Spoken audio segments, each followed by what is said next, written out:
sir kung sakali yung mga parusa, yung bibigay sa inyo, yung pagtanggal ng Ang willing po ako ma'am kung ano po yung legal sanction na i-ano sa akin ng na higher authorities ko.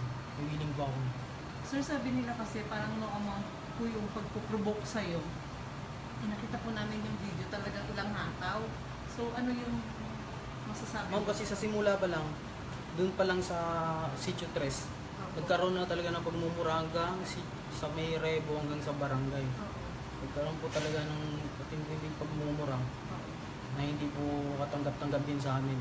Kasama kong barangay Tano doon po. Kasi doon sa loob ng Rebo, gusto pang magpukuyugan kami doon sa loob ng Rebo. Doon po yung nangyari. Ang isa barangay, nangahamon pa rin talaga kahit sa loob ng barangay na ipagsagutan. Kaya po yung pangyayari. Maganda bastusan din kayo sa kanila. May mga injuries ka rin ba? Nandito po yung sa pagsampal ko lang. Ayan yung gasgas yan. Kung Kasi gaya nga, ano gusto mangyayari ko- ulit yung sitwasyon na gano'n, sa tingin mo, the same action din yung gagawin mo?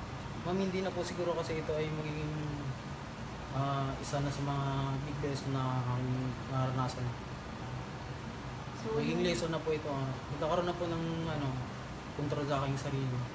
So yung sa ibang yung message mo sa mga pulis na maharap sa the same situation.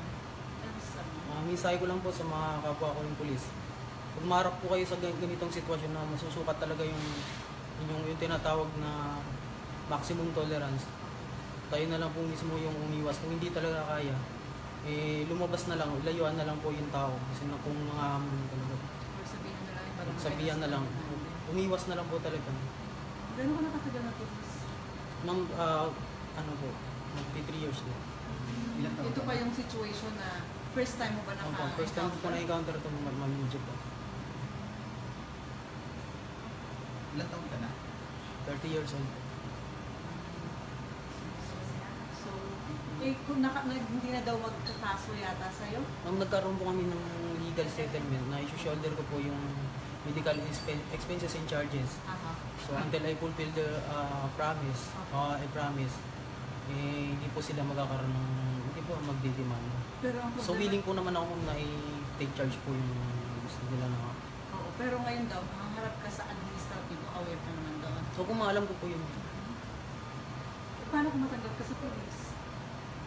Kasi parang, diba, parang medyo serious yung offense.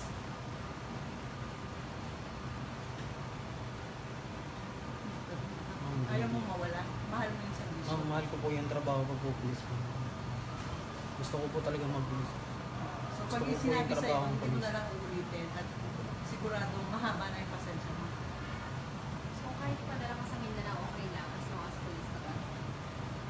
Kasi sa kanila po yung hindi ko po yung masasagot. Sa kanila po yung decision po. Handa kang harapin yung mga administrative sanction to be... Ma'am, kung ano po yung nararapat na kaparusahan sa akin yung nagawa, siguro po papayag naman ako basta panday lang po yung parusa na ihahato sa akin. Yun pong kasamahan mo parang same, parang nakakaharap kasi hindi ka daw Ma'am, regarding po sa kasama ko si Enriquez, actually wala naman talaga siyang participation dun sa loob.